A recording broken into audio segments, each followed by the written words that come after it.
they're sort of attributes of what he does. His actual personal name is Yahweh. And the fact that Muhammad doesn't know that name is significant, because Deuteronomy 18:18 says they've got to use that name. And if you're not using that name, why not? And that's all I'm saying.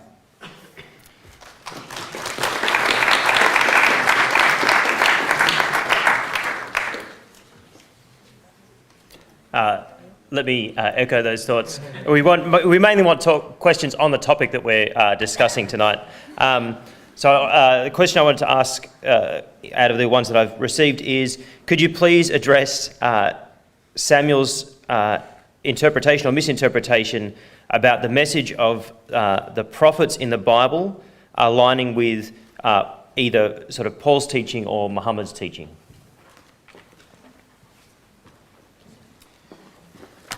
Thank you for that question. First, let me respond to that question.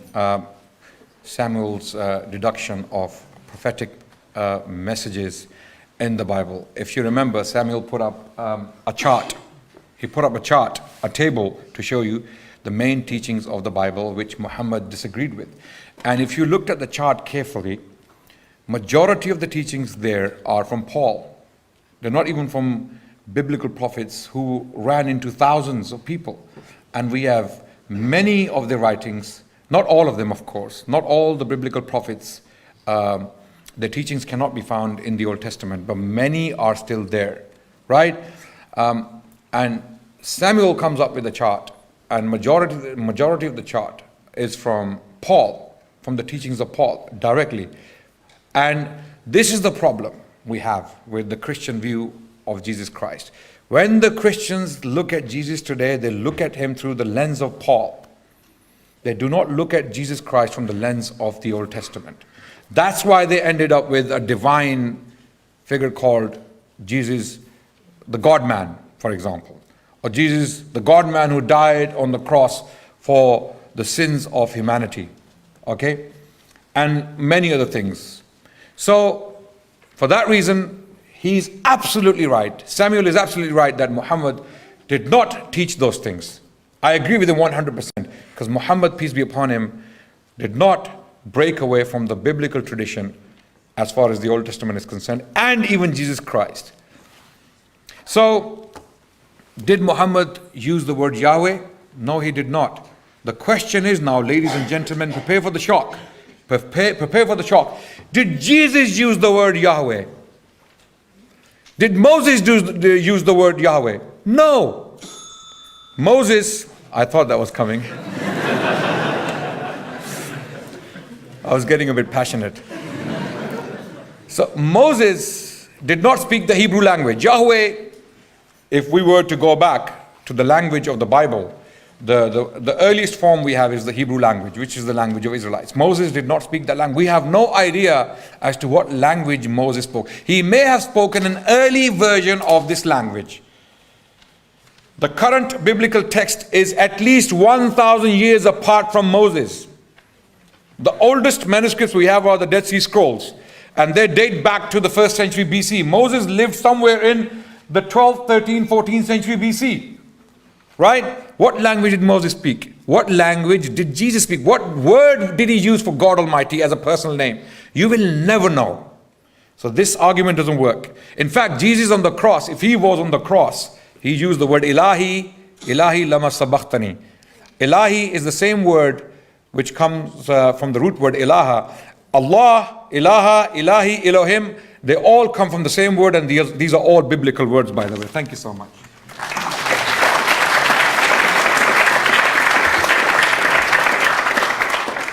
Okay, so the next question, this person feels that you're suffering from the tequeque fallacy, known as the argument from hypocrisy, because when Adnan was attacking the Bible's integrity, saying it has been corrupted, you just threw back at him, but the Quran is corrupted too. So does this mean that you are acknowledging that the Bible has been corrupted and that there are different versions of it? Thank you, and that's a really good question. No, the reason I was so quick was I had to do it in that 5-minute slot, and trying to fit everything in a 5-minute slot is difficult. No, the Bible's the way that we know the Bible hasn't been changed is threefold.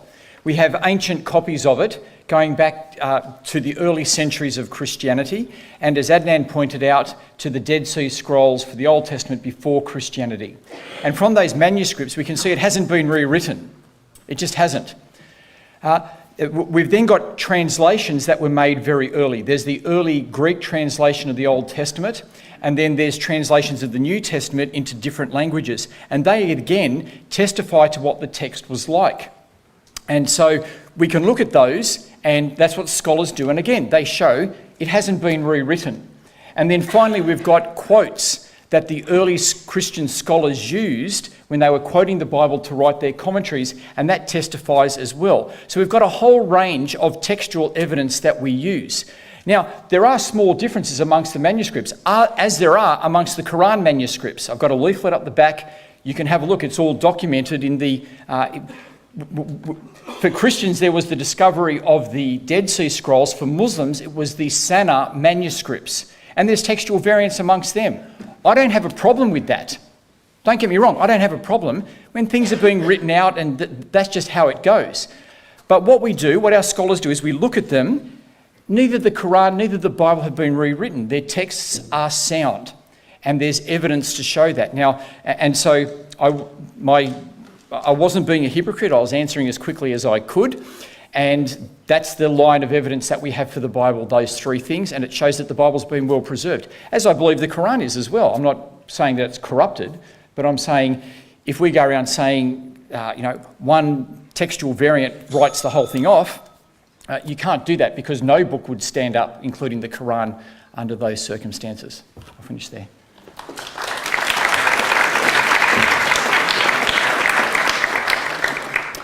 This will be our last question for tonight. I know that there's been lots more that have come in.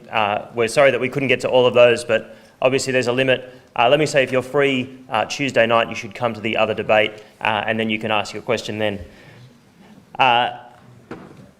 This one relates to expectation from the biblical texts. Why is Muhammad the only person claimed to be a prophet descended from Ishmael? All the prophets of the Old Testament and Jesus are from Isaac's descendants, confirming God's special relationship with him. Why does Muhammad come after that?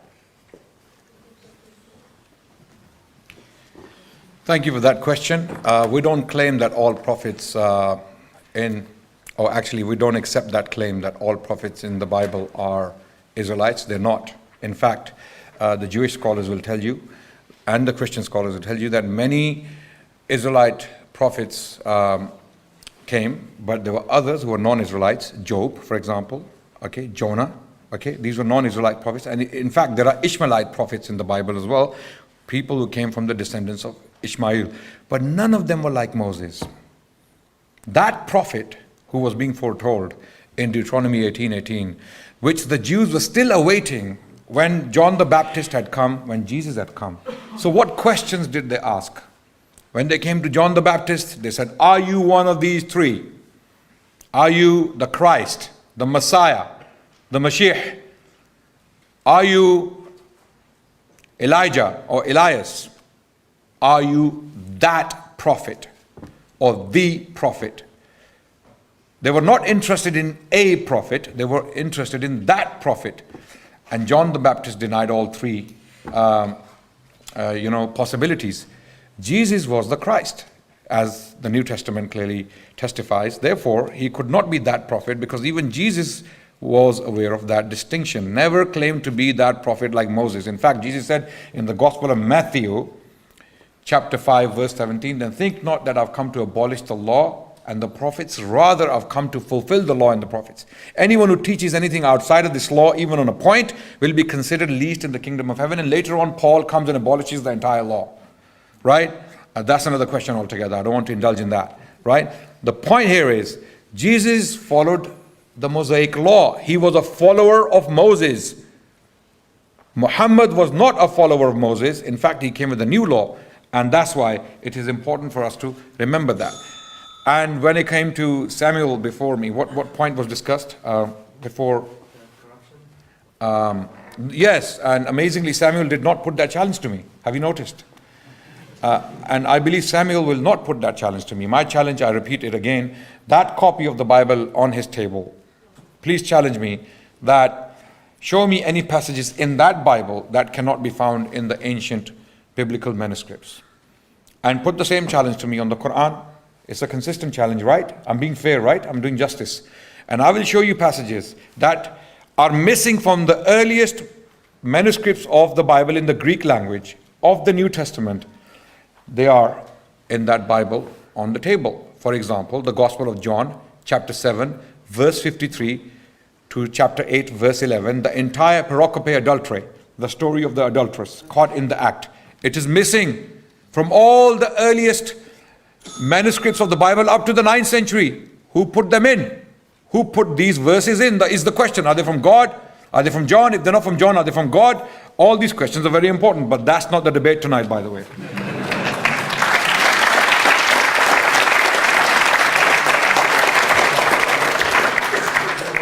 Alrighty, we'll now have 4 minutes for each speaker to present their concluding arguments. Okay, so I want to thank you for coming tonight. It may not have been easy for you, but I hope that you have found it helpful. I hope that as Adnan and myself have spoken frankly to each other, but in a spirit of love, but in a spirit of seriousness too, because you can be loving and serious at the same time. And as believers in God, we want to be loving and serious at the same time.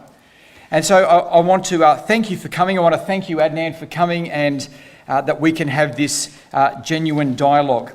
I will now just give a summary of what I said. So my first point was that the Quran says that Muhammad is foretold in the Torah and the Gospel, which is with the Christians. And I said that I don't believe it is, because my first point was that there's a story that goes through the Bible, and it's the story of redemptive history and how God is going to fulfill all his plans and purposes in the person of the Messiah. And so if Muhammad comes 600 years later and says, no, it's actually about me and I'm fulfilling it all, that just doesn't fit into the message of the Torah, the prophets, the Psalms and the Gospel. The illustration I gave to show you this was the same way that the Baha'i prophets don't fit into the message of the Quran.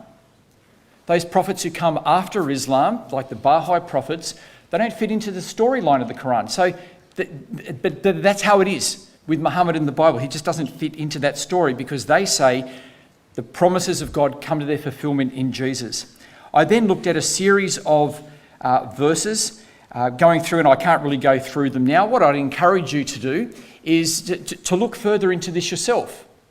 Maybe to watch this debate again and to look at the slides and to look up the evidence that Adnan and I have put forward so that you can come to your own conclusion, because it can be a bit bedazzling when verses are being put up and you haven't had time to look at them.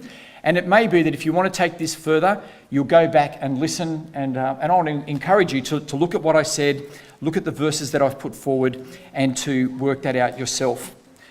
I want to defend the table that I've put up here, and I've got it there. Adnan was saying that this is the result of Paul, but I can assure you Moses taught that we're created in the image of God. That's chapter 1. Chapter 1 of the law of Moses. God created us in his image. The fatherhood and the son of God, that's in Moses. That's in the book of Exodus, where Israel is called the son of God. God comes to dwell with his people. That's in the law of Moses. That's not an idea from Paul. I won't go through all of them, but they're not from Paul. We can look up all of those. That table actually is a representation of what the law of Moses, the prophets and the Psalms teach. And just to conclude, I'm more than happy to debate any of those issues. You're saying, you've said things and you weren't able to respond. Unfortunately, that's the nature of a debate, that you can say something and I can't respond, and vice versa. That's how debates go. And God willing, we could maybe take up some of these in future events. But thank you again for coming tonight. Again, as I said, we need to take the things of God seriously, and I hope that tonight has helped you. And God bless you. Good night.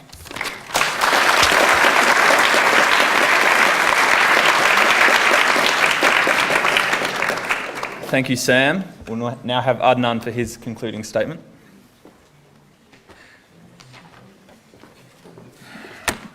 Thank you very much. Bismillah ar-Rahman ar-Rahim. I would like to thank Samuel Green again for participating in this debate. I would like to thank you all for your kindness, for your generosity, for your encouragement, for your attendance. May God bless you all. And anything we might have said tonight is not intended to hurt you or to insult anyone's faith or anyone's views. Rather, this was an exercise to share our sympathy and love with each other. I am very sure Samuel has sympathy and love for the Muslims, and vice versa. I have a lot of sympathy, love, compassion, and generosity, to add some extra words for Christians, for my Christian brothers and sisters in humanity. So the purpose of this exercise was to primarily show that the Muslims and the Christians can, as civilized people, come together, share their ideas openly. Okay, and this can be done in the Muslim world as well, by the way. Contrary to what a lot of unfortunate, deceptive Christian missionaries tell you, that there is no freedom in the Muslim world. There is a lot of freedom. I have debated Christians and atheists in Pakistan, right? So this can be done, and this is to be cherished. We must continue with this tradition of sharing our love and compassion with each other. And even if we don't agree with each other, we can go home thinking about what we have said in these discussions and these dialogues, and come up with our own conclusions. So coming back to some of the points Samuel raised, but I don't think I'm going to cover them because now time for rebuttal is over. It is now about reaching out to you to go into this topic in more detail and study it. As Samuel rightly pointed out, that it is not possible for us to indulge in these discussions extensively, because this is a very, very short period for us to cover a lot of content. It is not possible for us to put everything in front of you. There are many, many powerful evidences on the Muslim side when it comes to the prophecy about Prophet Muhammad in the Bible. Baha'i faith, for example, or the Ahmadis who claimed another prophet after Islam, the reason why we don't take them seriously is because there's nothing about them, nothing close to what we find in the Bible about an Arabian prophet. In the Bible, we have clear verses talking about an Arabian prophet, an Arabian savior, someone who will spread judgment on the earth, someone who will put idol worshippers to shame, someone who will triumph against his enemies. He will have something to do with the children of Kedar. He will come from Sela, where the mountain of Sela is. Sela is Medina, the city of the Prophet of Islam, right? A prophet like Moses, the Paraclete. There are so many verses in the Bible, okay? Arabia, Arabia, Arabia, again and again. Why do we have all these references to Arabia specifically in the Bible? That's why we insist that they are talking about an Arabian prophet. I am co-authoring a book with two other researchers, and the book is titled Abraham Fulfilled. This book is actually on this very topic. It might be the best research out there on the topic. I'm not trying to be arrogant here because I've read a lot of books on this topic, and we have collected a lot of useful information for Christians as well as Muslims. So watch out for this book. It may take a while for it to come out. Keep following our social media accounts and you will see the book come out. Abraham Fulfilled, right? 3 people are authoring it currently as we speak, and the book is very, very powerful. A lot more evidence and detail can be found in that book. So I would like to thank you all from the depth of my heart for being such an amazing audience. I am honored to be in Perth, in Australia, to speak to such honorable and great people, and I hope we can continue in this spirit for the coming years, and we do away with hate. We reject hate wherever it is, whether it's from Muslims, whether it's Islamophobia, or whether it's Christian phobia. Whatever it may be, wherever it is, we have to reject it collectively. Thank you so much for listening. Walhamdulillah Rabbil Alameen.